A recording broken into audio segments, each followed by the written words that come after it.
Donc, notre leçon de lexique d'aujourd'hui, c'est les mots de sens contraire, ou appelés aussi les antonymes.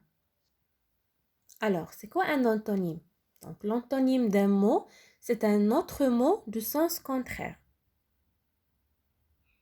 Ou bien, un mot qui exprime une idée opposée. Donc, un mot qui exprime une idée opposée du mot de base. D'accord? Je vous donne des exemples. Par exemple, le mot grand. Donc, le contraire ou bien l'antonyme du mot gros, c'est petit. Gentillesse. Le contraire du mot gentillesse, c'est méchanceté. Bien sûr, on peut trouver plusieurs antonymes et plusieurs contraires. Donc, moi, j'ai noté seulement un contraire. Le contraire du mot sec, c'est moelleux. Le contraire du mot content, c'est mécontent. Le contraire du mot respectueux, c'est irrespectueux. Et le contraire du mot lisible, c'est illisible. Alors, qu'est-ce que vous remarquez à partir de ces exemples? Donc, les 3 premiers exemples, qu'est-ce qu'on remarque? Donc, on remarque que pour former le contraire de ces mots, grand, gentillesse, sec, on a cherché d'autres mots. Donc, grand, petit, gentillesse, méchanceté et sec, moelleux. Donc, on a cherché d'autres mots pour exprimer une idée opposée. D'accord? Mais, dans les 3 mots derniers, qu'est-ce que vous remarquez? Donc, on a laissé, pour former le contraire, on a laissé le mot tel qu'il est et on a ajouté seulement le préfixe, comme content, mécontent, respectueux, irrespectueux, lisible, illisible. D'accord? Donc, on a ajouté seulement des préfixes pour former le mot contraire. Donc, qu'est-ce que vous avez retenu de ces exemples? Que pour obtenir le contraire des mots, bien d'un mot, soit on cherche un nouveau mot, comme les 3 premiers exemples, soit on ajoute seulement un préfixe au début du mot pour former le sens contraire. Donc, une petite remarque, un mot et son antonyme ont la même nature grammaticale. J'explique. Par exemple, l'antonyme d'un mot, d'un nom, c'est un nom.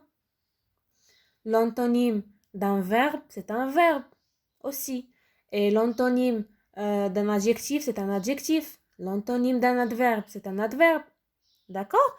Donc, le mot et son antonyme, ou bien le mot et son contraire, doivent avoir la même nature grammaticale. Tout simplement. Et maintenant, je retiens.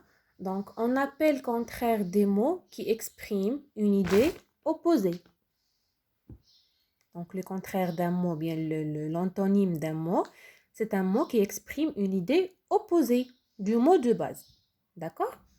Donc, ils sont indiqués dans le dictionnaire par l'abréviation contre. Donc, pour trouver un contraire dans un dictionnaire, on cherche l'abréviation contre. D'accord? Donc, 2 mots contraires appartiennent à la même classe de mots, donc à la même nature grammaticale. Par exemple, comme je vous ai déjà expliqué, donc le contraire d'un verbe, c'est un verbe aussi. Le contraire d'un adjectif, c'est un adjectif aussi. Le contraire d'un adverbe, c'est un adverbe aussi, etc. Donc, on peut obtenir des contraires en ajoutant un préfixe au mot de base. Par exemple, content, mécontent. Donc, on a gardé le même mot et on a ajouté seulement le préfixe. Et voilà, c'est le contraire. Donc, content, mécontent. Ou en cherchant un mot différent. Par exemple, le contraire du mot jeune, c'est vieux. Donc, on a changé complètement le mot. Ou bien en mettant la phrase affirmative à la forme négative. Donc, la forme négative, c'est le contraire de la forme affirmative. D'accord? Donc, par exemple, la cuisine de cette région est appréciée. Son contraire, c'est la cuisine de cette région n'est pas appréciée. D'accord? Donc, on peut exprimer aussi une idée opposée par la négation, par la forme négative. D'accord? En ajoutant ne pas, bien ne jamais, bien ne rien. Donc, les formes de négation qu'on a étudiées. Lorsqu'un mot a plusieurs sens, chaque sens a un contraire. D'accord? Donc, lorsqu'un mot a plusieurs sens, donc ça veut dire lorsqu'un mot a plusieurs synonymes, par exemple, donc chaque synonyme ou bien chaque sens a son propre contraire. D'accord? Et maintenant, je vous invite à faire les exercices 1 et 2, page 115 de votre manuel pour appliquer ce que vous avez retenu. Donc, je vais vous publier la correction demain, Inch'Allah. On va les corriger demain. Yallah, au revoir.